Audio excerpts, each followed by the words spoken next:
महात्म्यांचा आदर्श आपल्या तरुणांसमोर मांडला पाहिजे. भगतसिंग राजगुरू यांचा आदर्श आपल्या तरुणांसमोर मांडला पाहिजे, मांडणं गरजेचं आहे. भगतसिंगांचे वडील भगतसिंगांना म्हणले, अरे लग्न कर. पण भगतसिंग म्हणतात काय, माझा देश पारतंत्र्यात आहे आणि मी लग्न कसं करू लग्न. ज्यावेळी फाशीला द्यायचं होतं त्यावेळी जेलर ओरडत होता, विचारत होता, काही इच्छा आहे का, शेवटची काही इच्छा आहे का. तर भगतसिंग म्हणतात काय, भारत सोडून जावा हीच माझी इच्छा. शेवटपर्यंत फक्त एकच, भारत छोडो. भारतातून इंग्रज गेले पाहिजे, फक्त एकच इच्छा.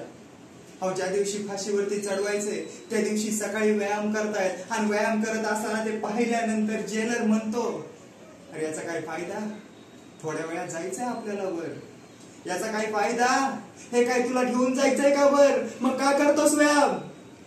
काही भगतसिंग म्हणतात, हा व्यायामच मला तुमच्या विरुद्ध लढण्यासाठी ताकद देतो म्हणून करायचा आहे मला व्यायाम.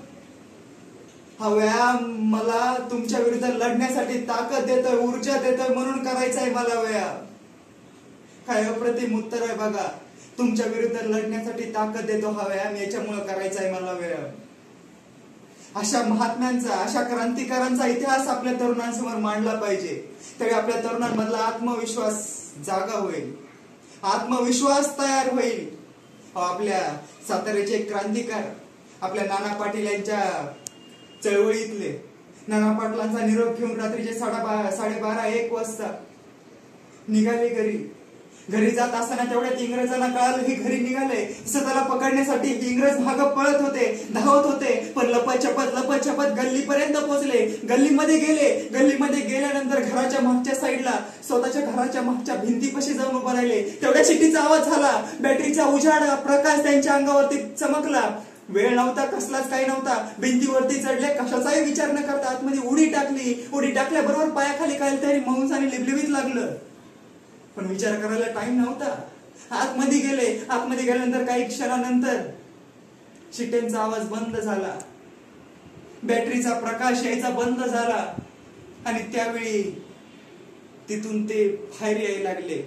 पण डोक्यामध्ये विचार फक्त एकच, आपण ज्यावेळी भिंतीवरनं उडी खाली टाकली त्यावेळी पायाखाली काहीतरी मऊस आणि लिबलिबीत लागलंय.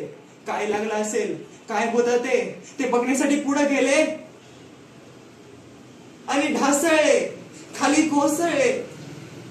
पाहतायत तर काय, त्यांची तानी पोर तिथं झोपली होती आणि वरून उडी टाकल्यानंतर त्यांच्या पायाखाली त्या पोरीचा गळा आला. त्या गळ्यावरती त्यांचा पाय पडला. हुकी चू करायला तिला वेळ नाही भेटला, पण बायकोने मात्र आहो पडला.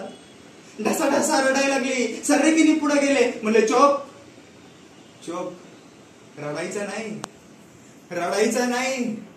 अगं अभिमान बाळग, तुझी लेक या देशासाठी गेली, या मातीसाठी खर्ची पडली, महात्मा झाली. अभिमान बाळग, स्वतःच्या पायाखाली लेक मेली तरी स्वतःच्या बायकोला पटवून सांगत होते, अगं रडू नकोस.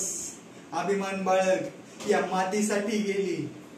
अशा क्रांतिकारांचा इतिहास ज्यावेळी आपण आपल्या तरुण पिढीसमोर मांडतो ना, त्यावेळी त्यांचा आत्मविश्वास जागा होईल.